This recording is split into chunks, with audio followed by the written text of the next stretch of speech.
আওয়ামী লীগের এক নেতা বলেছিলেন, আমরা ক্ষমতা থেকে নামলে 2 দিনের মধ্যে আওয়ামী লীগ এবং তার সহযোগী অঙ্গ সংগঠনের 5 লক্ষ লোককে প্রতিপক্ষের লোকেরা খুন করবে। এই কথা বলে বলে ওদেরকে ভয় দেখিয়ে মেরে কুটে যে কোনো মূল্যে ক্ষমতায় থাকার জন্য ওদেরকে মারমুখী করে রেখেছে।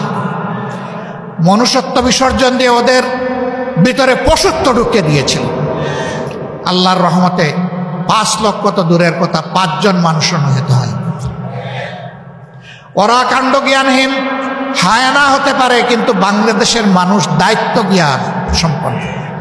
তারা দায়িত্ব জ্ঞানের পরিচয় দিয়েছে। তারা দেশকে, জনগণকে ভালোবাসে। যারা শেষ দিন পর্যন্ত ক্ষমতার মানুষ খুন করার হুকুম দিয়েছে, মানুষ খুন করেছে, তারা প্রমাণ করেছে তারা দেশকেও ভালোবাসে না, জনগণকেও ভালোবাসে।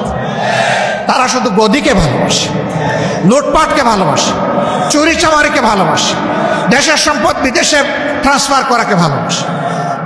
তারা তাই প্রমাণ করেছে। প্রিয় সম্মানিত ভাইয়েরা, একটা ধ্বংসস্তূপের উপর বাংলাদেশ এখন দাঁড়িয়ে আছে। ব্যাংক, বিমা সেক্টর, কর্পোরেশন সব কিছু এরা উজাড় করে গেছে, মাটির সাথে ধসিয়ে গেছে।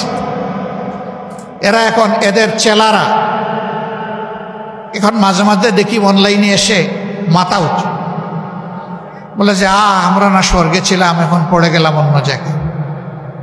হ্যাঁ, স্বর্গ তোমাদের জন্য ছিল, এটা সঠিক। আর বাংলাদেশের মানুষের জন্য এটাকে তোমরা বানিয়েছিলে নরক। তোমাদের ওই স্বর্গ আর তোমাদের কাছে ফিরে আসবে না। এখন বাংলাদেশের মানুষের কাছে কিভাবে স্বর্গ ফিরে আসে সেই চেষ্টাই আমরা করে যাব ইনশাআল্লাহ।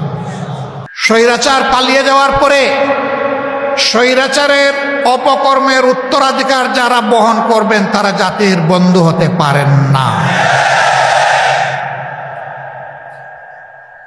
আমাদের যে 2000-এর মতো সন্তান সন্ততি জীবন দিয়েছে,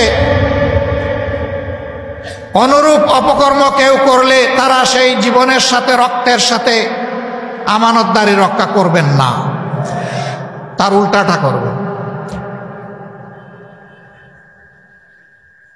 আমাদের সন্তানেরা রাস্তায় নেমেছিল চাঁদাবাজি বন্ধ করতে, দখলদারি বন্ধ করতে, জুলুম বন্ধ করতে।